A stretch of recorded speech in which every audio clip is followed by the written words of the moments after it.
Luis Cernuda, que dice: el niño no atiende a los nombres, sino a los actos. Y el poema, que está dedicado a Abraham, que es nuestro nieto, dice: no te diré, Abraham, lee, mi niño, sino que abriré un libro y te leeré historias maravillosas, y luego te regalaré el libro para que tú me leas con tu tierna voz palabras nuevas. De la poesía de mi gran amigo Juan Emilio, desearles que este acto les sea agradable como siempre, que compren sus libros, de que de eso se trata también, y que es muy necesario que la poesía y la literatura vayan de la mano, no solo en cualquier acto de cualquier lugar, sino en cualquier momento del día, para que así luego puedan escribir los cronistas en sus archivos y los periodistas en sus anales, como suelen decir por ahí. Que muchísimas gracias a todos, y les paso con César Alfonso Viña, que sí que les va a detallar el contenido y la obra poética de esta última obra de Juan Emilio Ríos Vera, que acogemos siempre, como siempre, con alegría. Muchas gracias.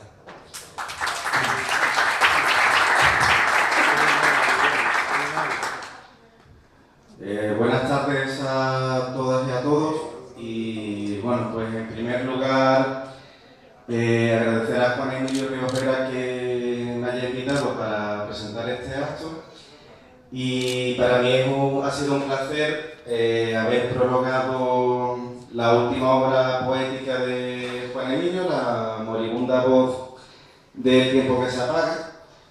Pues en primer lugar decir que conocí a Juan Emilio hace unos 10 años.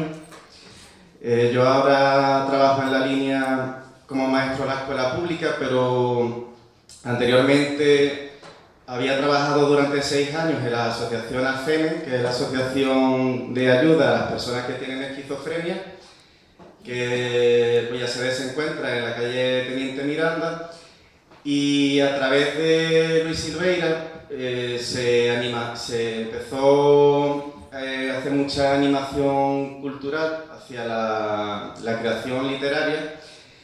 Y recuerdo que Luis Silveira iba mucho por el club social de AFEME, conoció al usuario Antonio Lucena Vera, que escribía poesía y también escribía relatos, hicieron una amistad, Antonio Lucena, que se encuentra aquí también, y Antonio Lucena ganó el segundo premio de relatos de un certamen literario en el Casino. Y a partir, gracias a Luis Silveira y a Antonio Lucena Vera, en un acto del Ateneo de Algeciras, pues conocí por primera vez a Juan Emilio, que estaba presentando un acto en el Ateneo de Algeciras, que era cuando la sede se encontraba en la Avenida Blas Infante. A partir de ahí nos pusimos en contacto. Él prologó mi primer poemario, Versos del Universo, y también hizo un prólogo de un poemario que escribieron entre todos los usuarios de la asociación AFEME, y yo mismo como monitor también publiqué un par de poemas.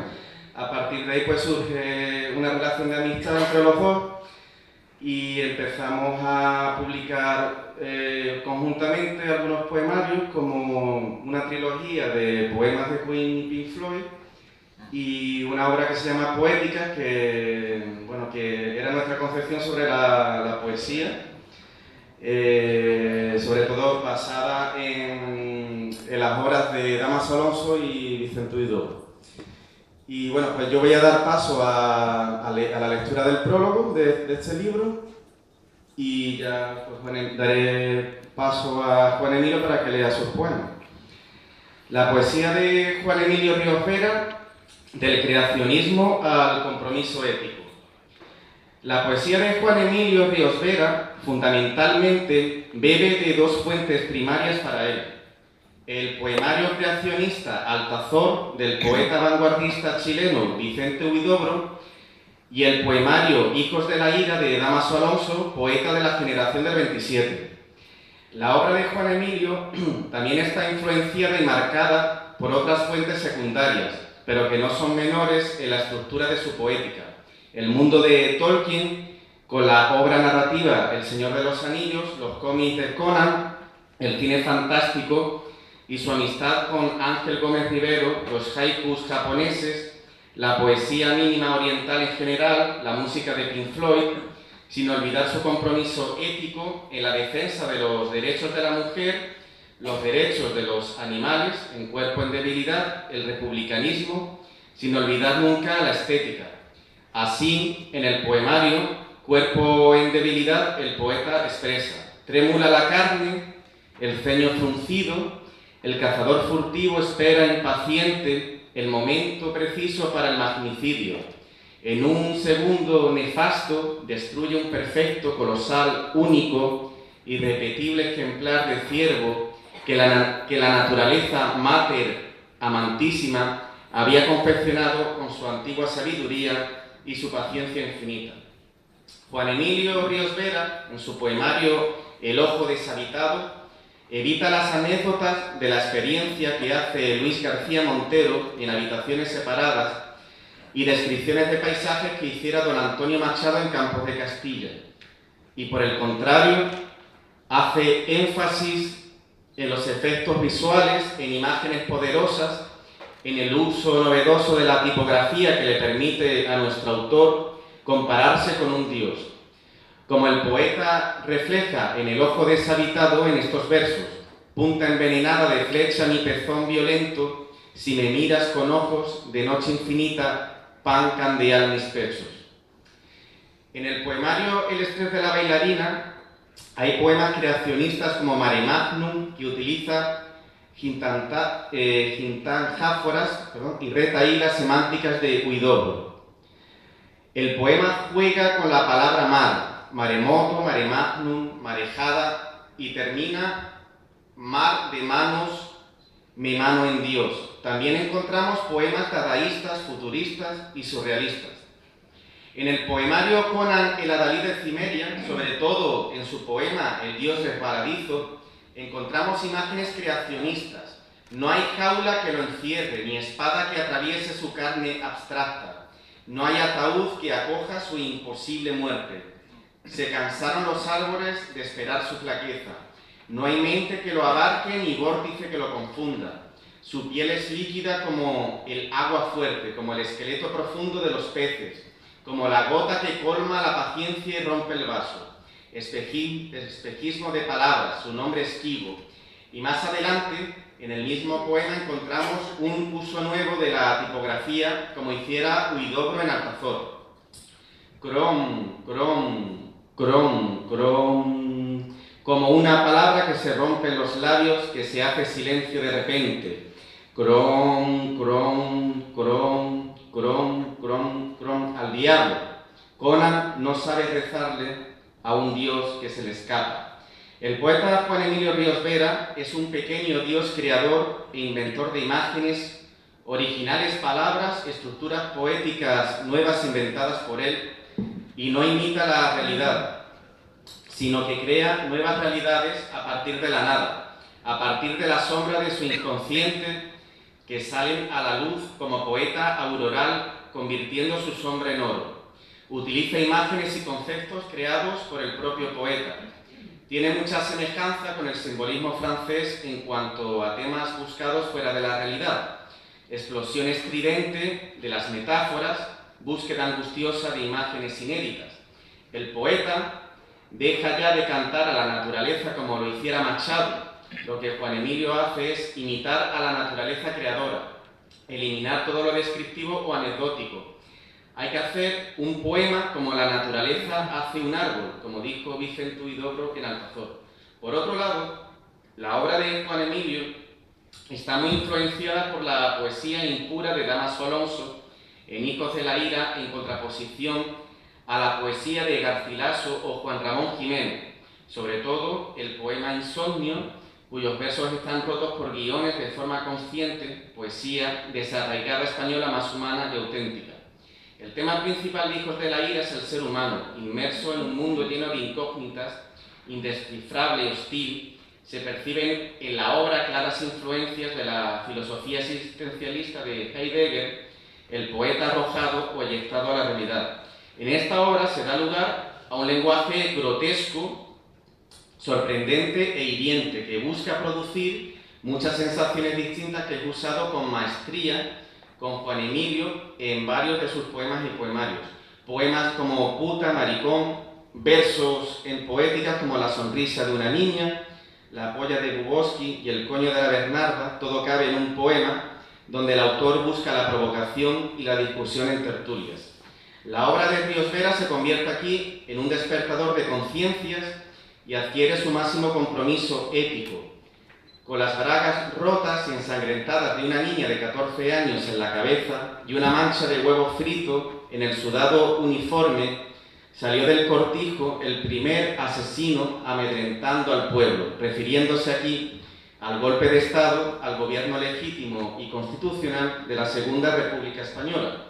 Se trata de una crítica social y literaria que huye de la poesía garcilasista y deshumanizada, puramente estética, para ir hacia el verso libre capaz de despertar las conciencias.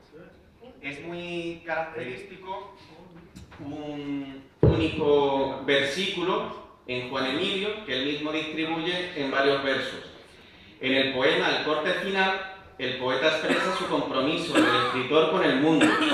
El poemario o el poema como proyección del poeta agredido eyectado en el mundo, el dolor de las víctimas del terror del Estado, la lucha que no tiene límites en el desierto que crece, la escritura como cuestión ética, donde el poeta tiene la obligación de denunciar como obligación moral. El libro tiene que ver con la conciencia eyectante y Juan Emilio no lo escribe para guardarlo en un cajón, sino para arrojarlo al mundo, y el poeta se expone ante los otros, a su crítica. Nadie puede permanecer ajeno a este mundo. Juan Emilio es el poeta de sus propias palabras y se hace responsable de sí mismo. Su propio lenguaje es la mejor expresión de su propia libertad. En el poemario Mujeres Dolientes, una niña que estaba dibujando aparece con su mano desgarrada de su cuerpo, con una cera en la mano por el bombardeo israelí en la Franja de Gaza. Aquí Juan Emilio es el poeta de la literatura comprometida. Ser en el mundo significa una tarea moral del escritor, denunciar las canalladas. Juan Emilio nunca ha entrado en guerras ni debates en los defensores de la poesía de la diferencia y los de la experiencia. Sin embargo, hay que catalogar a Juan Emilio en el primer grupo, la diferencia.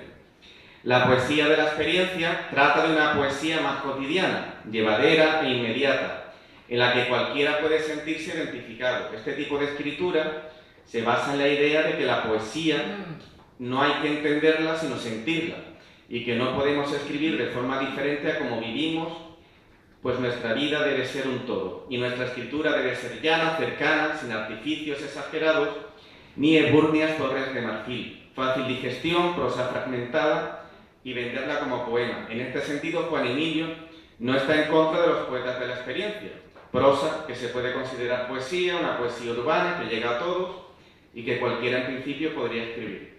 Sin embargo, lejos de esto, la poesía de la experiencia tiene sus normas, corsés, hecha por intelectuales, filólogos catedráticos de universidad y que han ganado premios de poesía de prestigio como el Adonais. Poetas excluyentes que están en un circuito cerrado, cuyas obras son publicadas por importantes editoriales. Una poesía de ganadores, y Juan Emilio se ha definido como un perdedor en el poema Soy un perdedor. Y en el poema Ahora no John dice: mi vida es de guión de película española de bajo coste, mucho cartón piedra, rellenado las carencias. La poesía de la diferencia seríamos todos los demás, según Octavio Failde y la antología de lo imposible a lo verdadero. Y en este sentido, Juan Emilio es un poeta de la diferencia por su estilo hermético, su cuidado lenguaje culto, la cuidada estética en muchos de sus poemas, sus variadísimos temas tratados y su lenguaje provocador.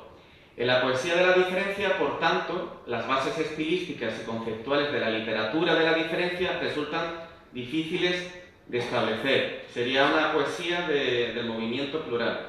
Juan Emilio, como poeta eyectado o arrojado en el mundo, en una trayectoria y en un momento histórico que él no ha elegido, se conoce a sí mismo y se desoculta, mostrando su ser, la esencia de sí mismo, proclamando: yo no soy de este mundo. Cada día debería nacer un poeta por metro cuadrado que trajera una metáfora debajo del brazo. Solo de esta forma, este asqueroso mundo sería para mí. En un mundo de la Edad Antigua, en sociedades primitivas, en un mundo presocrático, quizás, donde el ser humano podría hablar mediante poesía, la imagen creacionista y la metáfora, este poeta conocería la esencia del mundo, alejado del dolor existencial y la alienación que provoca ser arrojado a un mundo neoliberal. O quizás estaría mejor en la España sin prisas de Antonio Machado o en el Madrid de la generación del 27. Juan Emilio Ríos Vera es el poeta arrojado al mundo, comprometido con la realidad. Sus poemarios están arrojados al mundo y no tienen donde esconderse en el sentido del existencialismo de Jean-Paul Sartre. En el corte final, para el poeta, se acabaron las niñerías. Juan Emilio arroja sus máscaras y dice sus propias palabras. La metralleta de Juan Emilio es escribir en un mundo podrido, asqueroso e inmoral. Era tan completa de mi trayectoria como poeta que le pedí que formara parte de este libro. Ahora voy un poquito a recorrer la moribunda voz del tiempo que se apaga, dando algunas claves de qué es lo que he querido decir aquí. Corría el año 2006 cuando prácticamente dediqué ese año, literariamente, a escribir un poemario dedicado a cada integrante de la generación del 27. De esta forma hice en ese año 13 poemarios dedicados a distintos poetas del 27 y el 13º fue dedicado a José Luis Cano, que no era poeta del 27, pero sí que era amigo de muchos de los poetas del 27 y ayudó a publicar obras de los poetas trasterrados por culpa de la guerra civil. Desde entonces, esos 13 poemarios estuvieron unos años pues dormidos, los miraba de vez en cuando, los corregía, y a partir del año 2010 fue cuando comencé a ir intentando su publicación. En el año 2010 sale en la editorial Se Leer, a la que llego gracias a Nuria Ruiz, un poemario titulado Poeta en Alerta, en la que dedicaba los poemas a Lorca y a Emilio Prados. Luego, en 2012, gracias a que Carmen siempre me decía que intentara pues, ganar algún premio importante, cosa que yo pues, nunca me dedicaba a mandar poemas a ningún premio, pues tengo la suerte de ganar el premio Aljavive y una de los buenos frutos de ese premio es que la publicación del libro ganador pues iba en una editorial importante como Endymion, que publica para toda España e Hispanoamérica. Por lo tanto, ese libro tuvo una repercusión mayor de la que solía yo tener hasta el momento, cosa que me abrió bastantes puertas en el mundo de las páginas web en Hispanoamérica y en otros países en que yo nunca pensaba llegar, ¿no? El tercer libro de esta colección, dedicado al 27, lo publiqué con mi buen amigo Ildefonso Sena, en la editorial Imagenta, y me quedaban 5 poemarios por publicar, y como la editorial Se Leer me había nombrado hace unos meses delegado de la editorial en el campo de Gibraltar, pues como agradecimiento, pues quería predicar con el ejemplo y publicar de nuevo con ellos. Por eso La moribunda voz del tiempo que se apaga, pues he vuelto a publicar, cerrando la tetralogía donde la empecé, en Se Leer. La moribunda voz del tiempo que se apaga, por lo tanto, reúne 5 poemarios que están dedicados a poetas de la generación del 27 y que me han marcado mucho como persona y como poeta, ¿no? Raíz de Mare Magnum es un tributo a Jorge Guillén, Pálpitos que preludian prodigios a Pedro Salinas, Fingido sueño es un homenaje a Luis Cernuda, el poemario del agua que tiembla, homenaje a Manuel Arturo Aguirre, y La moribunda voz del tiempo que se apaga está dedicado a José Luis Cano. El título, que muchos me preguntan por él, es un juego de palabras jugando con algunos títulos de libros del propio Cano, que fue amigo de algunos de los poetas del 27 y que llamó a la generación del 27 la generación de la amistad, y que él pues con su revista Ínsula pues ayudó muchísimo a que se publicaran poemas, sobre todo por ejemplo el libro Ognos, el impagable libro Ognos de Luis Cernuda, se publicó en España gracias a José Luis Cano. Todos los poemarios son distintos y tratan de amoldarse a la voz y al tono de cada uno de los poetas a los que honran. Por lo tanto, he intentado que cada poemario tenga su estilo propio, tenga su tono y tenga también pues, su atmósfera propia, ¿no? Y creo que son muy distintos los poemarios, que eso sí lo he conseguido. Y cada poema pues, tiene una cápita, una cita extraída del autor al que homenajeo. Empiezo la lectura de algunos de los poemas del libro diciendo que Fingido Sueño está basado en Ognos, en el precioso libro de poesía, de prosa poética Ognos de Luis Cernuda, que tiene una cita maravillosa y que nada más que leyendo la cita ya prácticamente el poema estaba casi empezado porque me sugerían muchas cosas las palabras de Luis, ¿no? Dice Luis Cernuda: siendo joven, bastante tímido y demasiado apasionado, lo que le pedía a la música eran alas para escapar de aquellas gentes extrañas que me rodeaban. Y yo, que soy un gran melómano, pues me sentí muy cercano a estas palabras, ¿no? Muy identificado, y surgió este poema. Está en la página 19. Comprender la música más rara, la más extrema, la más culta, se convirtió en una de mis más grandes pasiones y deleites, y la practicaba con fruición casi a diario.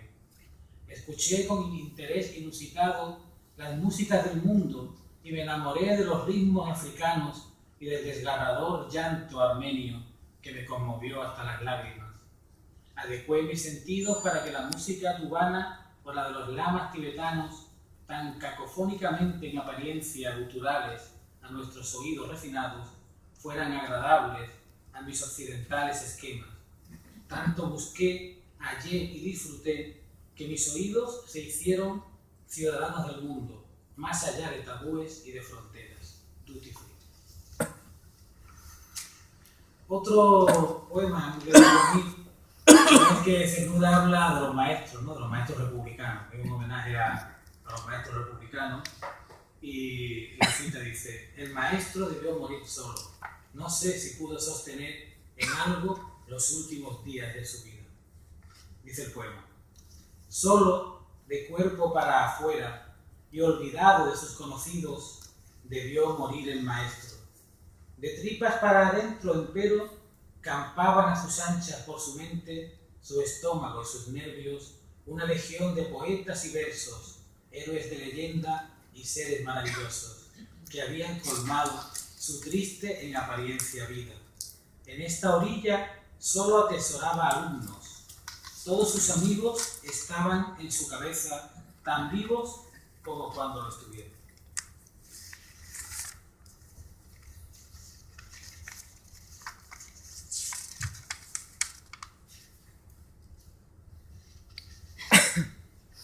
Uno muy cortito que dice Cernuda: leer es morir. Leer para morir, ahito de cultura, hambriento todavía.